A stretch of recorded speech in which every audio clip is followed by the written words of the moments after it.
नमस्ते प्रणाम। आप सभी देख रहे हैं वर्तमान 24 लाइव और अभी हम आप लोगों के सामने विभोर कुमार तिवारी। और जैसा कि आप सभी जानते हैं कि लोकसभा का चुनाव जो है वो चल रहा है हमारे हिंदुस्तान में। और ये लोकसभा का चुनाव जो है वो हम लोग एक पर्व की तरह सेलिब्रेट करते हैं, ये हम सबको पता है। और हम हिंदुस्तानी इस लोकसभा के चुनाव को एक महापर्व की तरह मनाने का काम करते हैं। और इस लोकसभा के चुनाव में चूंकि बिहार में 5 सीटों पे चुनाव हो चुका है और 40 सीटों का चुनाव है अभी, और बाकी जो सीटें हैं उसमें जो भी उम्मीदवार हैं वो अपने तरीके से क्षेत्र में घूम रहे हैं और क्षेत्र में भ्रमण कर रहे हैं आम जनता के बीच में। और हम भी अपने चैनल के माध्यम से और अपने चैनल की पूरी टीम के तरफ से आज पहुंच चुके हैं बक्सर लोकसभा संसदीय क्षेत्र में। और ये बक्सर लोकसभा संसदीय क्षेत्र का ये खैरही गाँव है। खैरही गाँव है ना, खैरही गाँव में है। और ये खैरही गांव में आम जनता का मिजाज क्या है इस बार 2024 के लोकसभा के चुनाव में, वह वोट की चोट से किसे आघात करने वाले हैं और मुद्दा क्या होने वाला है, इन सब पे हम आम जनता से राय लेंगे और आम जनता की बातों को आम जनता के बीच में ही रखने का प्रयास करेंगे। आइए हम कुछ जनता इनसे बात करते हैं। चचा है, चचा इस बार वोट किस आधार पे देना है? हमनी के वही पार्टी के दर्जा कि हमनी के कल्याण करे, हमनी के रक्षा करे। मतलब ऐसा कौन सा पार्टी अभी बिहार के अंदर दिख रहा है जिसे आप इस बार वोट कर रहे हैं? भाजपा के देंगे। बीजेपी को? जो बीजेपी को किस आधार पे वोटिंग करना है? हमको सब कुछ दिया है, हाँ, क्या क्या? धान से लेकर रोड से लेकर हर एक चीज दिया है। एम्स भागलपुर चला गया बाबा। हैं? एम्स भागलपुर चला गया। हमारा कौन सुनाला? एम्स भागलपुर चला गया। जो एम्स बक्सर में बनना था वह एम्स भागलपुर चला गया, तो क्या कहिएगा? भागलपुर चला गया तो वो न चला गया। अच्छा, उसी को पार्टी तो दूसर तो आया। अच्छा पार्टी मतलब वो प्रत्याशी हट गए, नए प्रत्याशी आए हैं। नया प्रत्याशी आया चाहे कोई आया, हम उसी को देंगे। अच्छा, बीजेपी को ही वोट करना है। तो मतलब हमारे यूथ को ये बताइए कि बीजेपी को हम वोट आखिर क्यों करें इस बार? हम काहे न हुआ कि कल्याण हुए कल्याण है ना। सरकार क्या को क्या उसी को मिला, क्या लाभ क्या मिले। चाचा क्या लग रहा है इस बार वोटिंग किस आधार पे किया जाएगा? इस बार वोटिंग किस आधार पे करना है? काम के ऊपर काम के ऊपर ना, तो मतलब इस बक्सर क्षेत्र में विकास हुआ है ना? कहाँ हुआ है जो सबसे चाचा तो कह रहे हैं कि काफी ज्यादा विकास हुआ है। हाँ? एम्स भी मिलना था, वो भागलपुर चला गया है। इस बार काफी सारे प्रत्याशी भी मैदान में हैं बक्सर लोकसभा संसदीय क्षेत्र से। आनंद मिश्रा जी हैं, उसके बाद बीजेपी से एक आए हैं, क्या नाम है उनका, मिथिलेश तिवारी जी, सुधाकर सिंह भी हैं जगदा बाबू के लड़के, और अनिल कुमार भी हैं। क्या लग रहा है इस बार कौन सा ऐसा कैंडिडेट है जिसको वोट करना उचित रहेगा?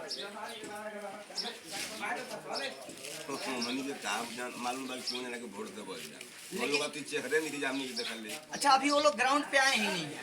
नहीं। हां, अच्छा, तो यहाँ पे मतलब 7वें चरण में चुनाव है, 1 जून को चुनाव होना है, 4 तारीख को मतगणना है। क्या लग रहा है इस बार बक्सर का मिजाज क्या कह रहा है चचा? अफसर का मियाज जनता के ऊपर है, क्या करेगा, वोट देगा भाजपा को चाहे दूसरे पार्टी को नहीं देगा, जनता समझ नहीं है। अच्छा, इस बार चूंकि आज आप लोग लग रहा है कहीं काम उम करके आ रहे हैं क्या? आज मजदूर दिवस भी है, आप लोगों को पता है। तो जितने भी हमारे बिहार के मजदूर हैं जो कि बाहर में रह के काम कर रहे हैं, दिल्ली, पंजाब, हरियाणा, गुजरात, सूरत, उन सबको भी हम अपने चैनल के माध्यम से मजदूर दिवस की हार्दिक शुभकामनाएं देते हैं। और आशा करते हैं कि हमारा बिहार सरकार भी कुछ सुने और यहाँ पे रोजगार पैदा करे, ताकि हमारे बिहार के लोग भी उनको बाहर न जाना पड़े। क्या इस बार किसको वोट देना है? अच्छा, मोदी जी को वोट देना है। काहे मतलब मोदी जी को वोट देना है? और सब कुछ मोदी दिए हैं तो किसको हम देंगे? अच्छा, सब कुछ मोदी ही दिए हैं। क्या क्या दिए चाचा आपको? बहुत दिए। क्या क्या बताइएगा, एक दो चीज हमें भी गिनवाइए। अच्छा, गैस दिए 1250 रुपये, 1250 रुपये के 1 सिलेंडर। हाँ, वो भी प्रधानमंत्री आवास योजना के तहत, उसमें भी 1,20,000 में 20,000 रुपये पहले ही बिचौलिया घूस ले रहे हैं।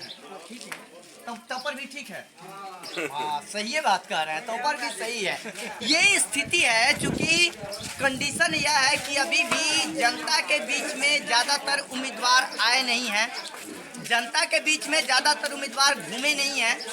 तो जब तक उम्मीदवार जनता के बीच में आएंगे ही नहीं, जनता कैसे डिसाइड कर पाएगा कि वोट किसको करना है कि नहीं चाचा? हाँ। तो चूंकि 7वें चरण में चुनाव है और 1 जून को चुनाव जो है वो होना है, यहाँ पे मतदान होने हैं, क्या कुछ है अभी? अच्छा, इस बार युवाओं की सोच क्या है भैया? क्या नाम हुआ आपका? मेरा नाम अमल कुमार है। सबसे पहले मैं बता दूं कि जो मंदिर बना हुआ है, मंदिर को छोड़ के और हिंदू मुस्लिम को छोड़कर मोदी हमको ये बता दे कि आपने क्या किया है 10 साल के अंदर, बशर्ते कि मंदिर के नाम पर वोट मत मांगे। और ये क्या कराता है, धारा 370 के नाम पर वोट मत मांगे, उनको वोट नहीं मिले। कोई वोट देने वाला नहीं है इस बार। जो इंडिया गठबंधन है वही जीतने वाली है। इंडिया गठबंधन एकदम जीतने वाली है। अभी जो चुनाव हुआ है, इससे पता चल गया है कि जो आदमी, जो ऐसे कहा जाता है कि हिंदू का जो रहते हैं वो लोग 60 वर्ष के बाद, अब उनको कुछ बोलने का नहीं रहता, मंगलसूत्र पे आ गए हैं। हाँ, आ गए हैं मंगलसूत्र पे। तो वैसे समझ लीजिए कि 2 जो चुनाव हो चुका है उनका है कि इंडिया जो गठबंधन है वो जीत चुका है। मतलब इंडिया गठबंधन बोले तो सुधाकर सिंह जगदा बाबू। अभी सबसे पहले हिंदू की बात की जाए तो हिंदू यूपी में बहुत कम % लोग वोट देने गए हैं, आपको पता ही होगा। तो समझ लीजिए कि इनका है जो इस बार आने वाले नहीं है। आज 400 पार की है ना, 150 पार हो तो 150 भी नहीं जाएंगे। नहीं है। ये लोग हल्ला कर रहे हैं बीजेपी वाले कि हम 40 के 40 सीट पे निकल 150 रहे हैं। आएगा, आप फिर से मेरे सीट ले लीजिएगा। अच्छा, 150 भी नहीं आएंगे। 150 भी नहीं है। मतलब पूरे लोकसभा का, मतलब पूरे जितना भी सीट है उसमें 150 भी और यदि अंधभक्त है, तो अंधभक्त पूरा हो गए हैं बीजेपी के, कभी भी शासन बनने दीजिए। 273 पे भी आप राज चला सकते हैं। कभी भी बहुमत 400 पार नहीं देना चाहिए। अनभक्त के लिए बोल रहे हैं हम, ऐसे भी है, बीजेपी आएगी नहीं। यदि अनभक्त इतने हो चुके हैं कि वो रास्ते क्या है, हमको सब्सिडी मिल रहा है। पहले क्या यूरिया का जो बोरा आता था 50 kg का आता था, उसका रेट 300 फिक्स रहता था। सरकार ने क्या किया कि हम सब्सिडी दे रहे हैं, उसका दाम क्या किया 1200 रुपया। 10 किलो यूरिया और खाद का राशन काट लिया। 10 किलो आए नहीं, 40 किलो का बोरा हो गया, जाकर आप तोड़ सकते हैं। अब बताइए 2000 रुपये यानी कि 6000 साल में 6000 रुपये मिल रहा है। अब यूरिया का दाम जोड़िए, जो 20 बीघा खेती कर रहा है उससे कितना लग जा रहा है? 5 किलो राशन भी मिल रहा है। तो राशन क्या, राशन हम दे आपको 5 किलो वो भी तो क्या कर रहा था, वो भी तो ये कांग्रेस का ही दिन था। अब देखिए 80 करोड़ आदमी का जनता है, समझिए कि कई समय लग रहा है कि हम देश विदेश में कह नहीं सकते हैं कि हम धनी हैं। कैसे कह सकते हैं कि 80 करोड़ रुपए में हम ही तो हैं? 80 करोड़ आदमी को जब राशन मिलने लगा फ्री में, तो समझिए कि कंगाल है। उस समझिए कंगाल है, एकदम गरीबी रेखा से नीचे है। तो ऐसा कुछ नहीं है। तो मतलब इस बार मुद्दा क्या रहेगा सर आम जनता के बीच में वोट करने का? देखिए, सबसे पहले हमने अपने देश को आत्मसम्मान की बात रहती है। दूसरा बात ये रहता है कि हमारे देश में बेरोजगारी भी है, महंगाई भी है। हमारा पेट्रोल डीजल दिन प्रतिदिन, अंतर्राष्ट्रीय बाजार में भी पेट्रोल का भाव दिन प्रतिदिन आसमान छूता है। उसके बाद हमारे यहाँ भी बढ़ जाता है, परंतु जब कम होता है तो हमारा पेट्रोल और डीजल का मान यहाँ वैल्यू कम नहीं होता है। तो महंगाई भी चरम पर है और जो युवा है उनको रोजगार भी नहीं प्राप्त हो रहा है। तो मुद्दा सबसे ज्यादा यही रहेगा विकास का। और बात रह गया कि जैसे अभी मोदी जी बोले थे कि 2023 से आते आते हम किसान की आय दुगना कर देंगे, लेकिन हमारा भी फसल जल गया।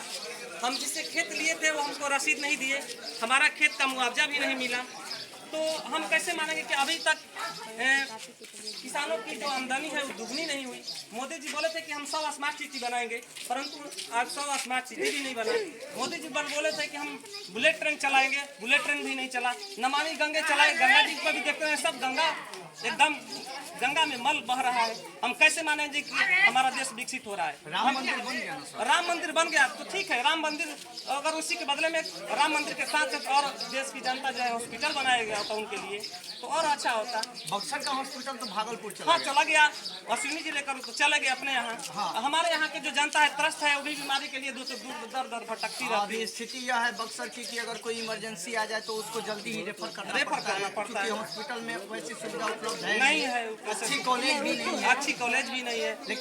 लेकिन फिर भी चाचा वोट करेंगे मोदी को? मोदी को क्या हम करेंगे? मोदी को क्यों करेंगे? हम तो बीच में मर रहे हैं। इधर कांग्रेस हमारे देश के लिए आत्मसम्मान की बात नहीं करती है, उधर देखते हैं मोदी जी, तो मोदी जी भी हमारे देश के लिए भी देख रहे हैं कि बेरोजगारी छाई हुई है, महंगाई छाई हुई है। हम और किसान की जो था जहाँ तक मुद्दा की हमारी जो आय होगी दुगनी होगी, तो दुगनी कहाँ हुई अभी तक हमारी? मोदी जी बताएंगे कि हमारी आमदनी कहाँ है? हमारे देहात में जो किसान है उनकी आमदनी कहाँ से दुगनी हुई? किसान सारे रोड पे हैं, धरना प्रदर्शन कर रहे हैं, कानून को लेकर के धरना प्रदर्शन कर रहे हैं, अभी रोड पर हैं। प्रधानमंत्री जी सिर्फ मन की बात कर रहे हैं। अब और केवल मन की बात कर रहे हैं। अभी थोड़ा देर पहले हुआ क्या ना कि जो ये मंगलसूत्र के बाद उनका पार्टी का ही कर दिया ना, तो उसको जेल कर दिया गया। बताइए ऐसा हो गया है। और बताइए जब लोकतंत्र में ये हाल है कि कोई किसी को बोल नहीं सकता है, जब 400 सीटें का समझते हैं पूरा संविधान बदल सकता है, इलेक्शन नहीं होगा, इसका लोकतंत्र खत्म हो जाएगा। इसीलिए हम बोल रहे हैं जनता से कि आप लोग ठीक है अंधभक्त हो चुके हैं, तो 273 पे भी बीजेपी जीत सकती है, बशर्ते कि आप लोग इंडिया गठबंधन को जिताइए। सबसे बड़ी चीज है कि समस्याएं अनेकों हैं और सुनने वाले जो हैं वो अभी मौन साधे हुए है कि नहीं भैया? एकदम है।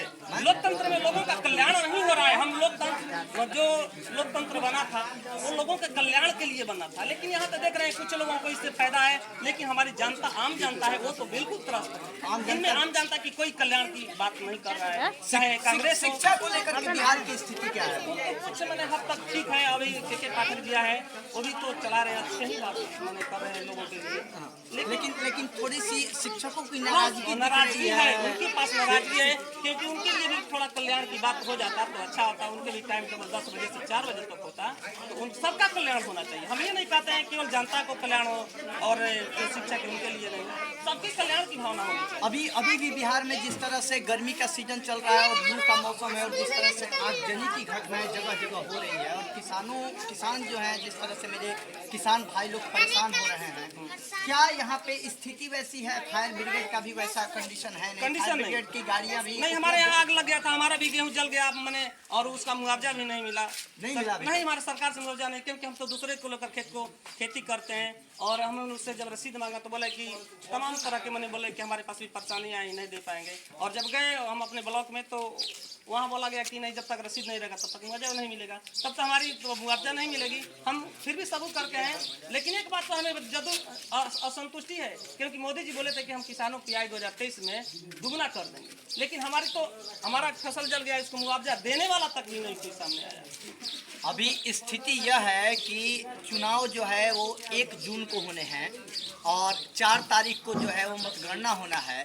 7वें चरण में, सबसे अंतिम चरण में हम लोगों के यहाँ चुनाव है। बक्सर, आरा, सासाराम, काराकाट, इन सारे जगहों पर किस तरह से उम्मीदवार जो है वो जनता को लुभाएंगे ये तो आने वाला वक्त बताएगा। लेकिन अभी स्थिति यह है कि विकास, बेरोजगारी और शिक्षा व्यवस्था को लेकर के और स्वास्थ्य को लेकर के, जो कि हमारी नित्य क्रिया है, हमारे आम लोगों की नित्य समस्याएं हैं, इन सब पे चर्चा करना बहुत जरूरी है। क्या लग रहा है कि आने वाले समय में हमारे बिहार में बक्सर का स्थिति सुधरेगा कि नहीं सुधरेगा? देखिए, जहाँ तक उम्मीद है कि अगर ये लोग, नीतीश जी भरसक प्रयास बहुत किए हैं, जहाँ एक तरफ था जो भय का माहौल पहले हुआ करता था वो कुछ हद तक ठीक है, दूसरी तरफ में रोड सड़क अब तो कुछ अधिक अच्छी हो गई है। उसके बाद देहात में हमारे यहाँ भी देख रहे हैं कि ग्रामीण क्षेत्रों में भी मैंने अच्छी सड़कें बन गई है और गलियाँ बन गई है।